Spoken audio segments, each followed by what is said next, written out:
Hello, hello. I'm back again to hang out and stitch with you today. I know it's not Whip Wednesday, but if you're a returning viewer, you know it's because I'm still working on the blanket. Yeah. So if you're still on the internet, just hanging out looking for like a craft and chat buddy, right? Some company, then you came to the right place. Yeah, you did. And if you're new to my channel, hi, my name's May. I love yarn. I love to knit and crochet. Those are my hobbies. And I also happen to have been born visually impaired, legally blind, completely colorblind. And so I knit and crochet by feel. And yeah, that's who I am. That's what I'm doing. And I'm on the internet for many reasons. And part of it's to, encourage everybody, but especially visually impaired people to pick up some needles and some hooks and some yarn and craft. So if you are visually impaired, I am knitting and I'm still in with a big, huge skein of yarn in the color blush, which is a light pink, and I'm knitting a feather and fan blanket. I just put out a tutorial on it on Saturday. So I'm still working on it, and I thought we'd craft together a little bit more. So say hello in the comment section. Let me know what you're working on, right? We can still talk about whips just because it's not Whip Wednesday, right? We don't just pick up our whips on Wednesday.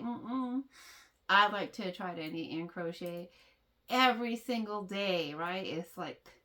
It's calming for me. It's meditative for me.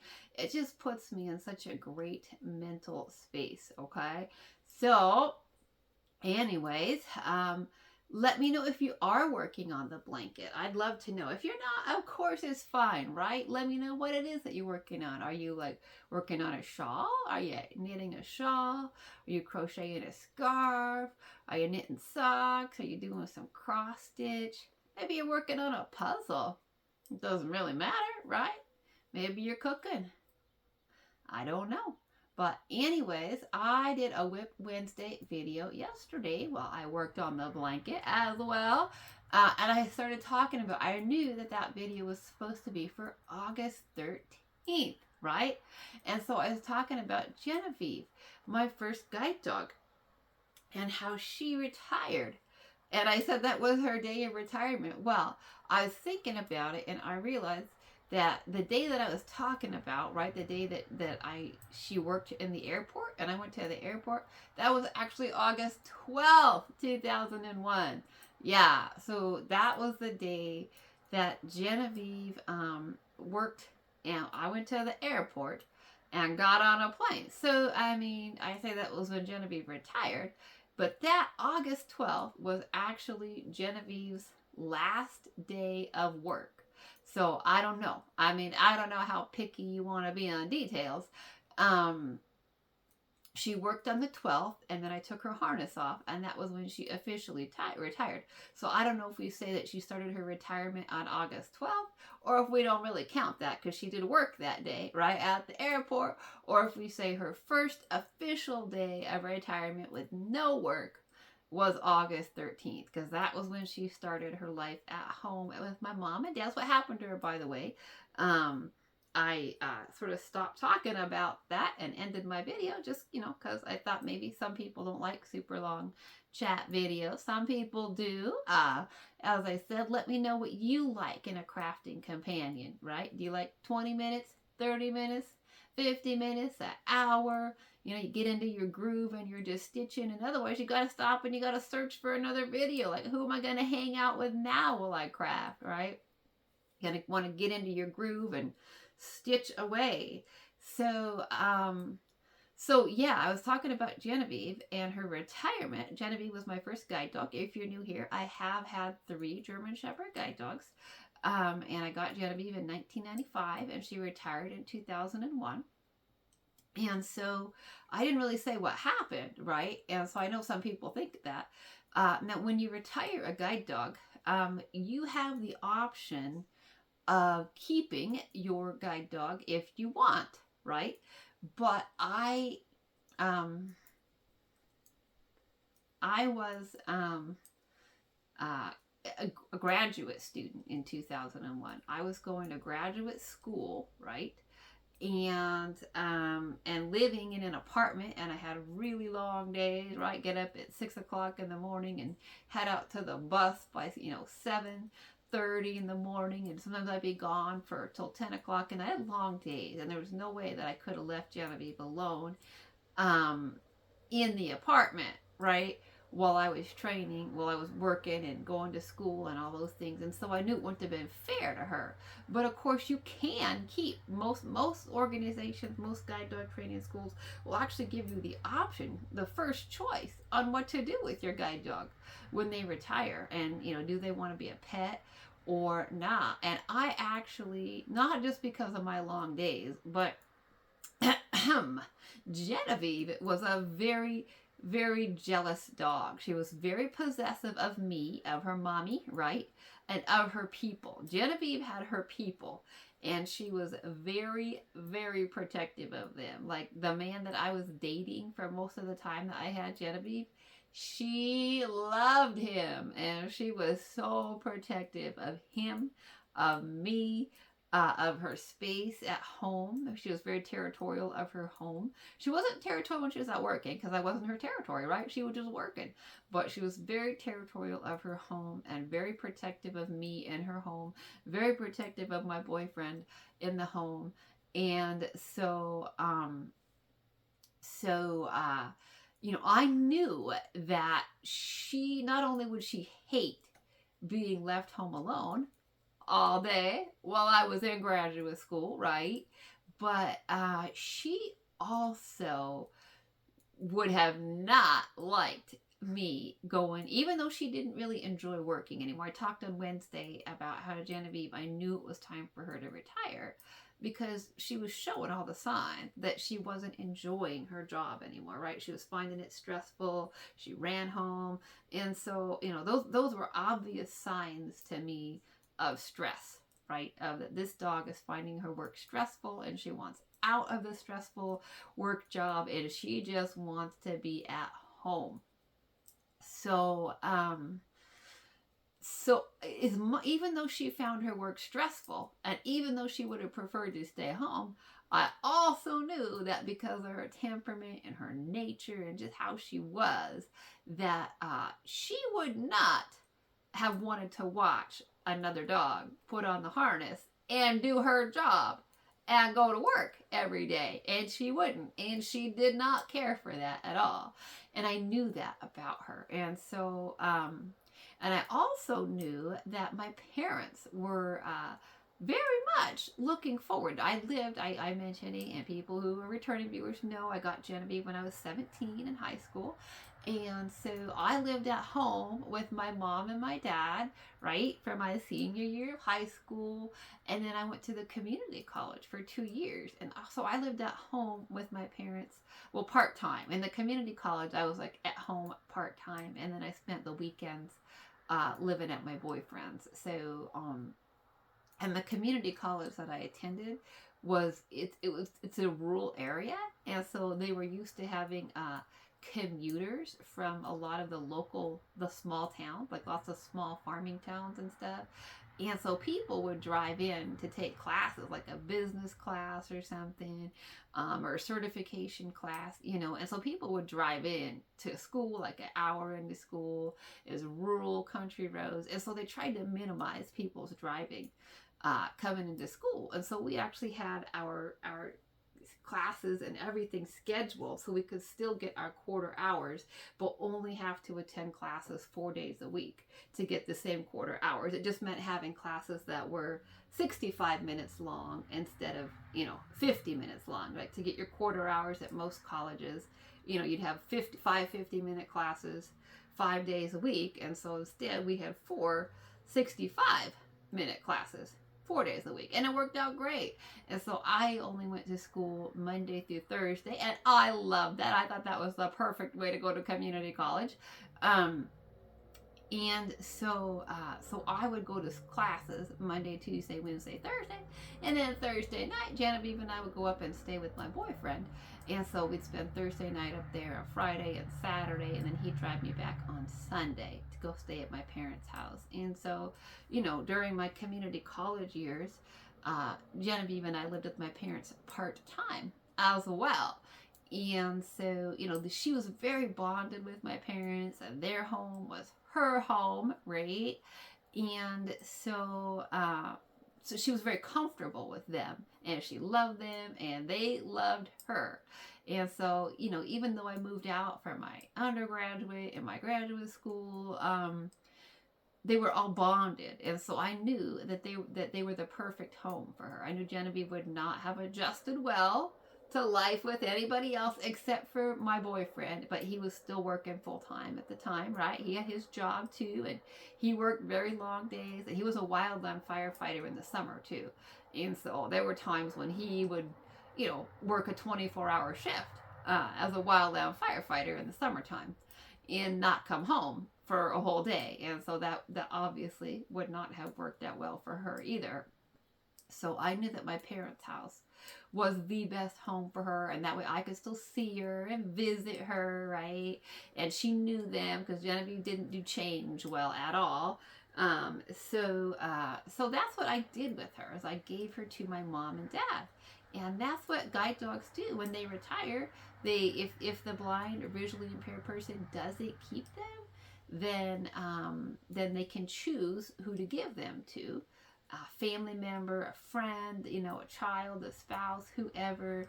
And if not, then most of the guide dog agencies that train guide dogs will help you place your dog. They'll help you find a home for it. Like, they don't just abandon them. If I would have called Guide Dogs for the Blind and said, I can't take Genevieve, and my parents can't take her, and I don't know anybody that can, which I couldn't imagine that happening. Like, people were lining up to take Genevieve, okay? There were so many people that, oh, can I have her when she retires? Everybody wanted Genevieve when she retired. So that wasn't a problem. But if for some reason, right, I wouldn't have been able to find an appropriate home for her, I of course could have called Guide Dogs for the Blind, and they would have never ever abandoned her. They would have never been like, well, that's too bad, right? They would have found a home for her. Absolutely. They're committed to that, to making sure that their dogs have a home in retirement. And so she got to just be a pet then, right? She just got to like hang out at home and be a pet. So I know that there's a lot of misconceptions about, what happens to guide dogs when they don't work anymore. They earn their retirement just like a people, right? Just like a people, just like a person, right? You work till you're 65, 67, 70, whatever. And, then you deserve to just relax, right? And not have the stress and the responsibility and all of that, that goes along with, her job, just like a person, right? A guide dog's job can be stressful. And she was finding her job stressful. She just got to retire and be a pet and not have the responsibility of guiding me around anymore. So I just kind of wanted to clarify that point, right? And make that correction, because I was talking on the 13th, like that was I was talking about going to the airport with her and all of that. And that was August 12th, was the day that in 2001, that we went to the airport. And then her first official day of retirement as no work, as my parents' pet, was on August 13th. So I just wanted to be like clear, right? Like be super historically accurate for the record, because, I am working on writing my memoir slowly, right? Dictating it into my phone. That's what I'm doing, by the way, if you're wondering how I'm writing my memoir. I am just dictating it into my phone. Yeah. So anyways, and I did put that in the description box, by the way, of that video. I don't know how many of you read the description boxes on videos? I don't know. Like sometimes I don't, right? And then I ask a question in the comment section, and then I feel silly, right? And then I feel silly because the person will be like, it's in the description box. There's a link to that in the description box. And I'm like, oh, right? Like, oh, oh, sorry, I wasted your time, right? Sorry I asked. Had I just read the description box, right, I would have known. So I don't, I used to not really be good about reading description boxes, and I don't go through and read everything in the description box of everybody's videos, because some people put a lot of stuff in their description box, and I'm like, woo, that's a lot of stuff, right? So I don't always read everything, but if I'm looking for something specific, um, then I might go ahead and listen to the whole description box. But I try not to put a lot of stuff in my description box. Like, I put a more in-depth, like, for a title. I don't know how many of you have YouTube channels and how many of you don't, and how many of you looked at it or not. But when you do your title of your video, you're limited to 100 characters. Excuse me. You're limited to like 100 characters.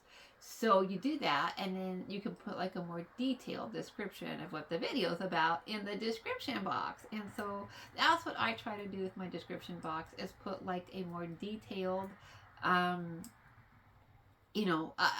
of what people can expect out of the video, right? And then I also, I do a few hashtags. I don't do a bunch of hashtags. Some people put, like 20 hashtags underneath their videos. I try not to do that, just because it can, get old. So if you use a screen reader like myself, it's like, okay, you got to listen through that whole list. And then I try not to put a bunch of links in my description boxes.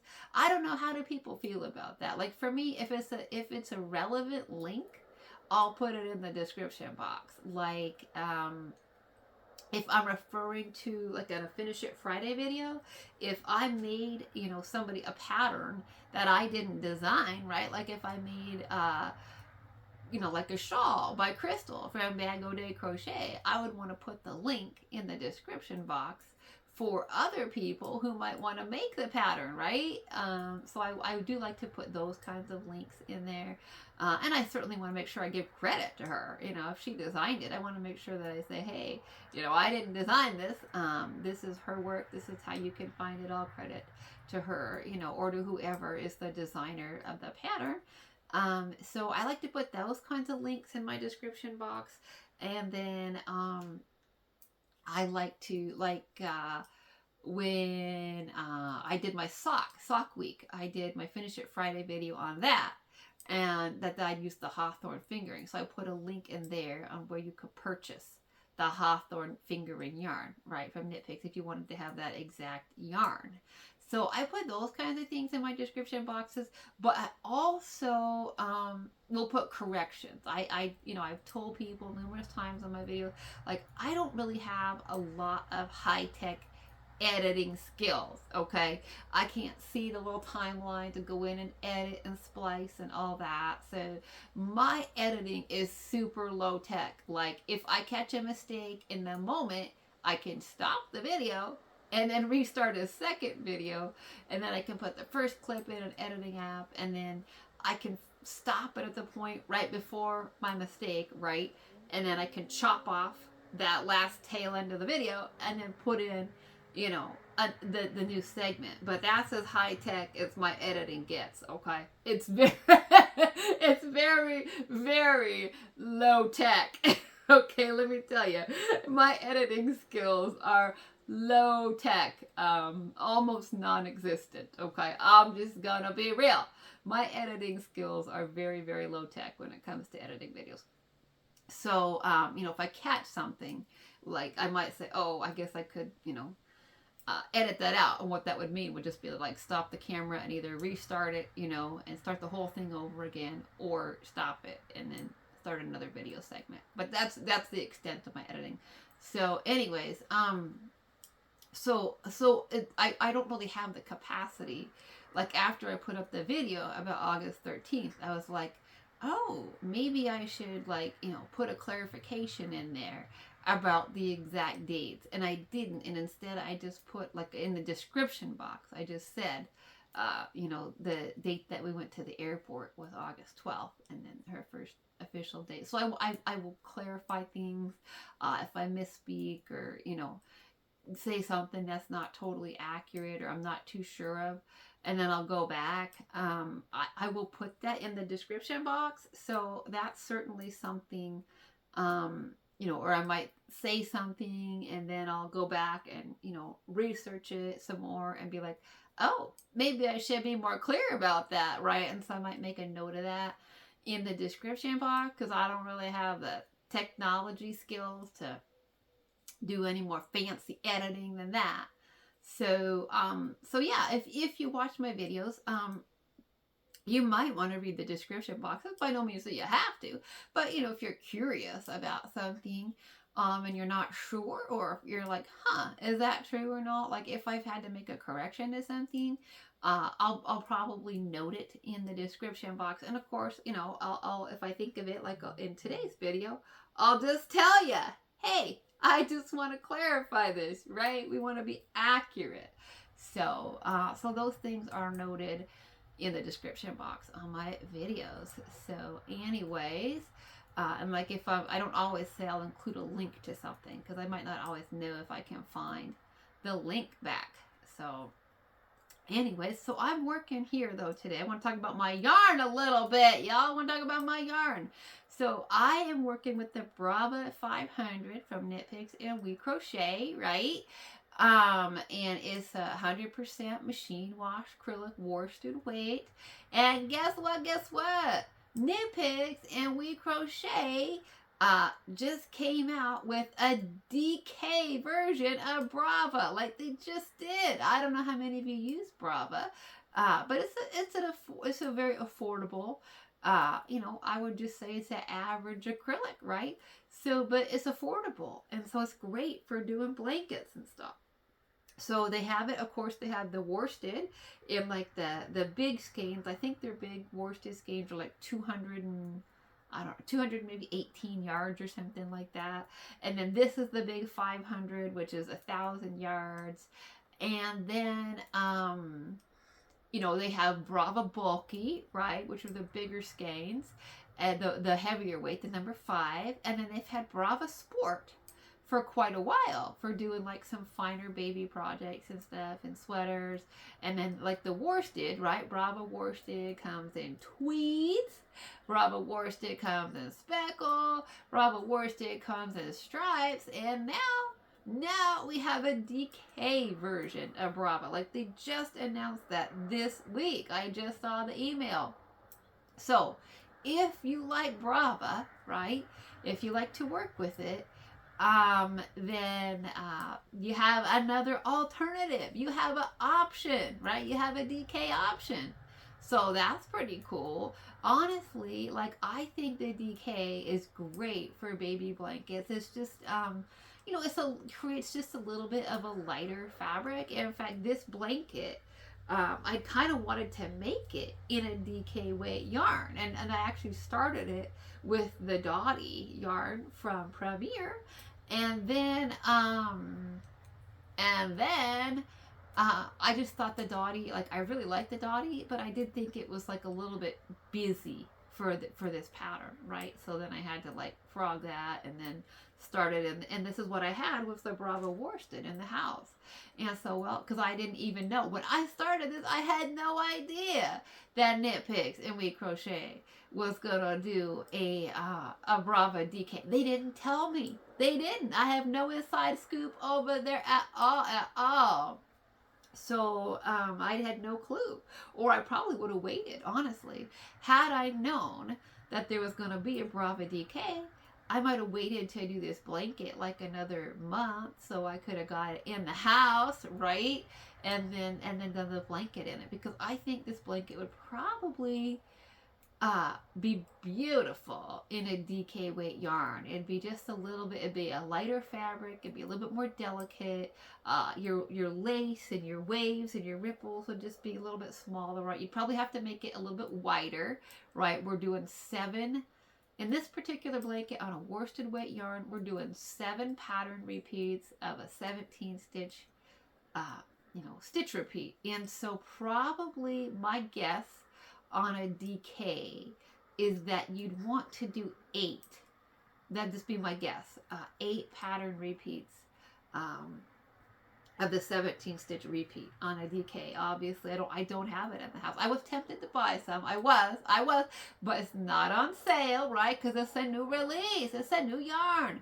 So it's not on sale right now, and you know that I love a yarn sale, and I try so very hard to only buy yarn when it's on sale, right? I do. I try really hard to be mindful of yarn, unless it's something that I'm like, ooh, I need that right now to do like a Christmas gift or something, you know, really special that I have to have done in a very short time. I usually try to wait for yarns to go on sale. So as much as I wanted to get some Brava DK, I did not, and I have not. Now, part of me says I should get some for the channel, right? Like, somehow I'm justifying that in my mind. Like, ooh, but you do YouTube. You do yarn content now. You should have all the latest yarns, right? Well, it's not like a brand new yarn. I mean, it is, but it's not. It's going to be like Brava in every way except at a smaller gauge, right? So, I mean, I will get some at some point. We will definitely have some Brava DK in the house. At some point, we'll definitely work with it, and we'll check it out, right? We'll see what it works up like. For sure, we will play with it. But you know, it's not like a super brand new concept. It's I imagine it's gonna feel the same, except be, you know, a little bit thinner, and I imagine it's gonna work up the same, except be a slightly lighter, you know, slightly airier fabric. So it will be here eventually. I'm sure I'll get some when it's on sale, and we can play with it, and we can discuss it, right? We can talk about it, right? But for now, I just wanted to put that out there. If you're wanting to make this blanket, but you're like, worsted just seems a little too thick, a little too heavy for my choice for a baby blanket, well then there you go.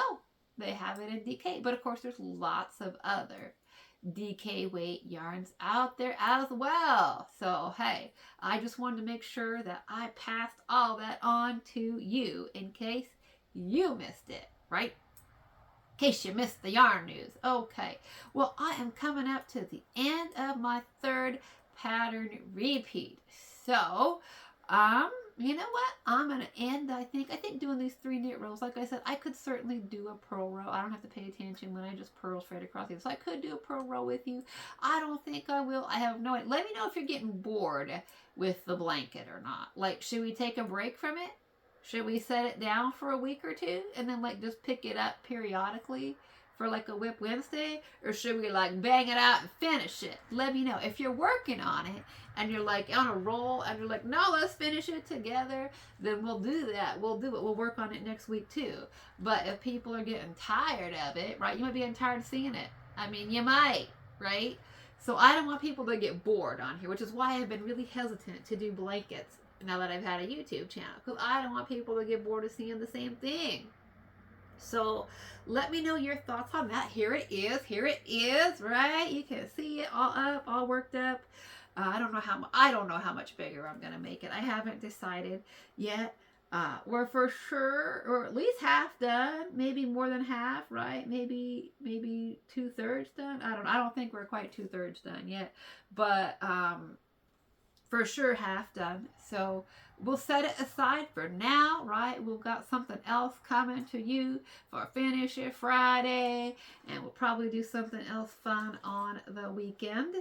But let me know your thoughts if you want to keep working on the blanket or if you're bored with the blanket. Okay, well, you know what I like to end with.